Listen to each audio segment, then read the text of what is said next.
This is the new Olfi 4K action camera, and I'm just going to take you through some of the settings that I use when recording onboard motorcycle footage. Go to Format and format your card. If you've got stuff on your card that you need to get off, take it off before you record, if you can, obviously. So first of all, HDR, and that's high dynamic range, and I want to switch that on. That basically gives you more detail in the shadows and in the highlights, which is much better for color grading. ISO, which is your image sensor sensitivity. Now it's auto by default. What that looks like is, it looks like noise or grain on your footage. The higher the number you go. So I'm going to limit this to 400.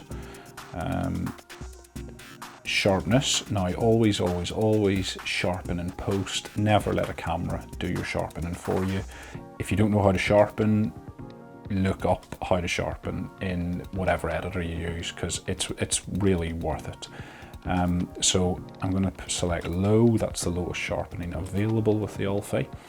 For color, now I'm going to switch it out of vivid to standard, and that gives me a flatter, more neutral color profile, which again is much better for color grading. Exposure value. Now, as a rule of thumb, it's generally better to underexpose rather than overexpose your footage. So I'm going to change this to medium, because if you overexpose something, like I said, you cannot get the detail back out of the highlights, but if something's underexposed, you can recover detail in the shadows. Metering, this is telling the camera where to read its exposure values from. So average, it takes the entire frame, so which is good for like landscapes or big panoramic shots. If you're on a motorbike, center, because you're generally pointing down the road and you just want it to read the information from the center of the frame. If you're filming at night and you have a light source, then like for example your dash on a motorcycle, select spot and it'll read the exposure values off the very center, a spot in the center of the frame, but I'm going to select center. Data rate, switch that to high. If your card's fast enough. If your card isn't fast enough, the Olfi camera will tell you. You'll get a wee error that says card speed low.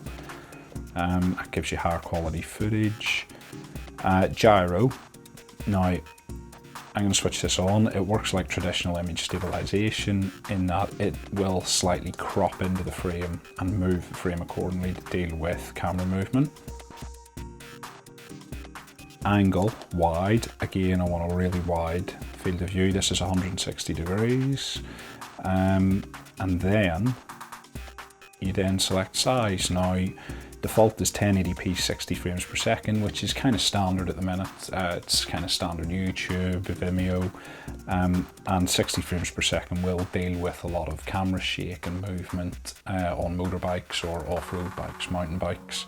I'm going to shoot in 4K at the cinematic frame rate of 24 frames per second. And if you've ever wondered why things in the cinema look so nice, it's generally because of the 24 frames per second. It's pleasing to the eye without going into too much detail. And with the gyro switched on, it does crop in a bit, but it helps to deal with the shake that the lower frame rate doesn't deal with as well as the 60 frames per second.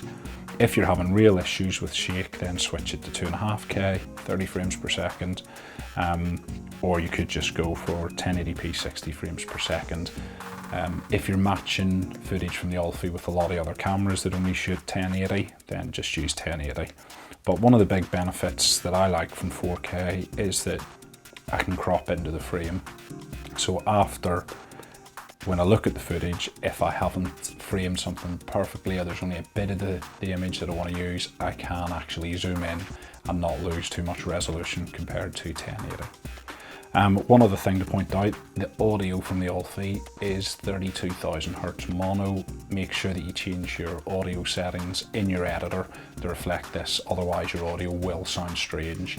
If you try to play your footage back from the memory card, your computer automatically assumes it's 44.1 kilohertz. That's why it might sound a bit odd at times, but once you put it into an editor, match the sequence settings to 32,000 Hertz and everything will be fine.